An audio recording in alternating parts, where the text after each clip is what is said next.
Hello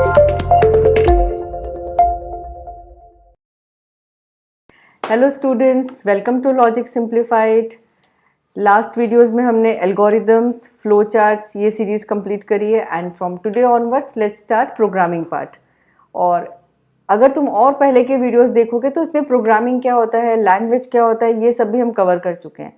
so if you are following this series, start from the scratch, that is what is the meaning of program, then language, why we make program, and after that we have covered with algorithms and then flowchart. और flowchart में भी हमने all three types we have covered. So today let's start with OOPS concept. Right, when a term says OOPS, what does it mean? OOPS, that is object oriented programming structure. Object oriented, हम इस पूरे word को टुकड़े करके समझेंगे। Object क्या है, oriented word का मतलब क्या है, देन प्रोग्रामिंग क्या है। So object means what? If I से ऑब्जेक्ट ओरिएंटेड, मतलब जो भी प्रोग्रामिंग में करने वाली हूँ वो सिर्फ ऑब्जेक्ट के अकॉर्डिंग होगी। Means my whole program will go around object. Objects are always associated with class. So यहाँ पहले हम क्लास और ऑब्जेक्ट दोनों का डिफरेंस समझते हैं। When I say class, it always represents a category. For example, if I say go and have some fruits, तो तुम्हारे पास फ्रूट जैसी कोई चीज़ नहीं है। You are having examples of fruits such as oranges, apples, mangoes which are having characteristics, state, behaviour. तो जिसका कैरेक्टरिस्टिक्स, स्टेट्स एंड बिहेवियर होता है उसको हम ऑब्जेक्ट बोलेंगे, और जिसमें ये सब चीज़ें नहीं होती that is known as class. So in our example I can say fruit is a class and apple is an object of that class. So class is also known as object factory. Factory का मतलब क्या है? Factory हमेशा same चीज़ों को produce करती है। For example बर्तन का फैक्ट्री, तो वो क्या करेगी? सिर्फ बर्तन बनाएगी, राइट, जिनका सेम कैरेक्टरिस्टिक होगा। Similarly, when I say a class is a factory which is creating object, means it will create same kind of objects, same characteristics, same state and same behavior. So class, we can say it's a blueprint which is not existing in reality, and object is a real entity which exists, which has state, behavior and characteristics. एक example और ले सकते हो, like if I say furniture, so furniture will come in a category as a class because furniture जैसी कोई चीज़ नहीं होती है। furniture के instances होते हैं such as chair, table, sofa, etc. So they all are known as object and furniture will be known as class. After classes and objects that we will see in the program से class कैसे बनाते हैं, object कैसे बनता है, वहाँ आपको समझ में आएगा कि object कैसे class से associated रहता है, और जब आप programming करते हो तो कैसे आपका पूरा program object के base पे चलता है। Before that, in this video I would like to cover all the principles of OOPS. There are majorly 4 principles in object-oriented programming, that is encapsulation, inheritance, abstraction, and last is polymorphism. Whatever I am teaching, you all will get its theory notes also. Description box में मैं link दूंगी, तो वहाँ से आप इसका theory notes भी ले सकते हो. So let's start with all these 4 important points. Let's start with abstraction. Abstraction word is actually what? It says that you are taking only essential features from a complex system. For example, if I say that you are learning how to drive a car, right? So you should know about brake, accelerator, steering, etc. But आपको उसके break का mechanism जानने की जरूरत नहीं है कि break में अगर प्रेस कर रहा हूँ तो कार क्यों रुक रही है। You only know that brake लगाना है, कार रुक जाएगी, दैट्स इट। बिकॉज आपने उस कॉम्प्लेक्स सिस्टम में से उतनी ही चीज निकाली which is required by you. But a mechanic जो इस कार को ठीक कर रहा है, राइट, उसको इसका मैकेनिज्म पता होना चाहिए। Let's take another example, a person who is standing in a mall and selling the car, right, उसको इन सब चीजों से कोई मतलब नहीं है। He should know what are the colours available in this model, कौन कौन सा बैंक इस पे लोन दे रहा है, राइट, और इसके क्या फीचर्स हैं। सो एक ऑब्जेक्ट लिया हमने कार, और उसके लिए हर एक पर्सन का एब्स्ट्रैक्शन डिफरेंट हो गया। सो एब्स्ट्रैक्शन को हम कैसे डिफाइन करेंगे? It is a mechanism through which you can refer only essential features of a complex system and leaving background details behind. You need only what? Only the essential features which you require. So that is yes, abstraction. And then second, if we say inheritance, inheritance word comes from heredity.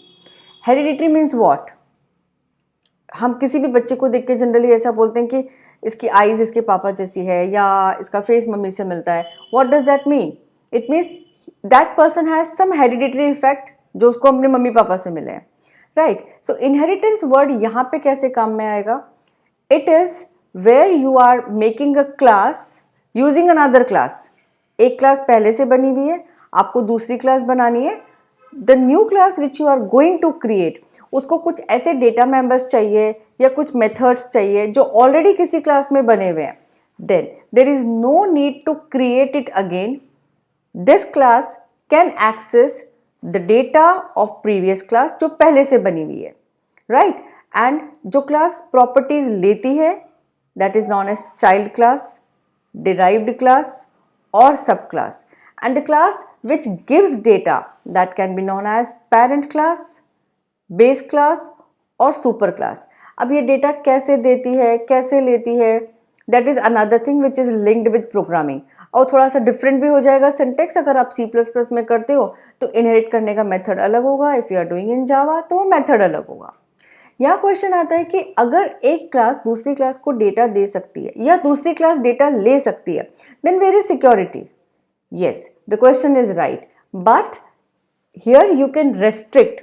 For example, मेरी कुछ books पढ़ी हैं, right? और मैं बोलती हूँ कि आप ये मेरी सारी बुक्स ले सकते हो. Of course, there is no security. But उस bundle of book में से, if I want that these are the 2 private books which I am not going to share, these are my public books which you can take. So मेरी जितनी भी child classes होंगी, they can access my public books only. They can't take the data which I made private. Yes, so in inheritance what you can do, जो data आप inherit नहीं करना चाहता, जो क्लास से डेटा आगे नहीं ले जाना चाहते, सब क्लासेस में नहीं डालना चाहते, you can make them private. So data once created as private वो अगली क्लास में नहीं जाएगा. So in that way inheritance भी होगा और सिक्योरिटी भी होगी. इनहेरिटेंस उन्हीं वैल्यूज का होगा या उन्हीं मेथड्स का होगा which you want to inherit. Then next point is encapsulation. बच्चों encapsulation के नाम में ही इसका आंसर छुपा है, that is capsule. What is capsule? Capsule में क्या होता है? A jacket where some particles are binded together, right? And why we do that? Capsule में क्यों ऐसा होता है? The reason is what? वो इसलिए binded रहते हैं so that they are protected from outside world. उनको बाहर के वर्ल्ड से प्रोटेक्ट करने के लिए small small particles binded in that jacket and they are safe from outside world. In the same way encapsulation in oops where we are creating a class, क्या करेंगे class में? 2 चीज़ें बनाएंगे, data members and member methods. So data member and member methods को हमने जोड़ा, उनको class के अंदर रख दिया, that is encapsulation. Now these data members and methods, they are totally secure from outside the world, right? So we can say encapsulation is what? Binding up of data and methods into a single unit is known as encapsulation, and the unit, जो unit इनको bind कर रही है, that is known as class. So again, yes, encapsulation is what?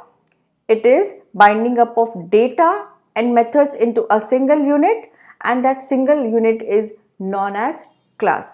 So class consists of what? Class consists of data members and member methods. So here we have finished 3 major topics of OOPS principles, that is abstraction, encapsulation and inheritance. Now the last one is polymorphism. Polymorphism word is what?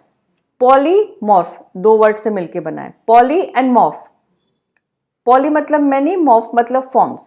So yes, it says many forms, and in Java और C++ we can say this is achieved by function overloading. तो polymorphism को हम कैसे achieve करते हैं? Using function overloading. Before that let's understand the concept. Many form, obviously एक कोई भी नॉर्मल इंसान ले लो जिसके बहुत सारे फॉर्म्स हो सकते हैं. For example, a lady who is a teacher, a lady, the same lady is mother also, and when she is going to the market she is a customer also. So at every place she will be having different tools. For example, अगर वो kitchen में है अपने बच्चों के लिए खाना बना रही है, she must be having different tools. If she is in the classroom she must be having laptop, marker, board, etc. But if she is going for shopping she must be having a bag, carry bag होना चाहिए, पैसा होना चाहिए, credit card होना चाहिए, blah blah blah. So one lady, one name, reacting in different situations differently with different tools, that is known as function overloading. इसको मैं कैसे याद दिलाऊंगी आपको, कैसे याद करवाऊंगी?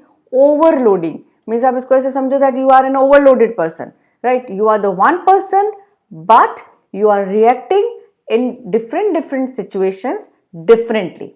आप कहीं पे किसी और तरीके से काम कर रहे हो, कहीं और किसी तरीके से, with your tools are different, but वो नाम एक ही है. So that is known as function overloading and it implements polymorphism. So yes, again हमने आज ऊप्स देखा, क्लासेस, ऑब्जेक्ट्स. ऊप्स के 4 major principles: abstraction, encapsulation, inheritance and polymorphism. In next video I would like to start Java. So Java का जिसको भी beginners से course करना है वो प्लीज़ वो जावा की पूरी सीरीज़ को फॉलो करो. मैं कोशिश करूँगी कि छोटे से छोटा पॉइंट भी मैं कवर करूँ, where we will add some programs also. हम प्रैक्टिकल्स भी करेंगे, थ्योरी भी करेंगे और साथ में नोट्स भी फॉलो करेंगे. I hope you understood everything. Subscribe करो वीडियो को, डिस्क्रिप्शन बॉक्स में तुमको इसका लिंक मिल जाएगा and you will get all the videos. Thank you.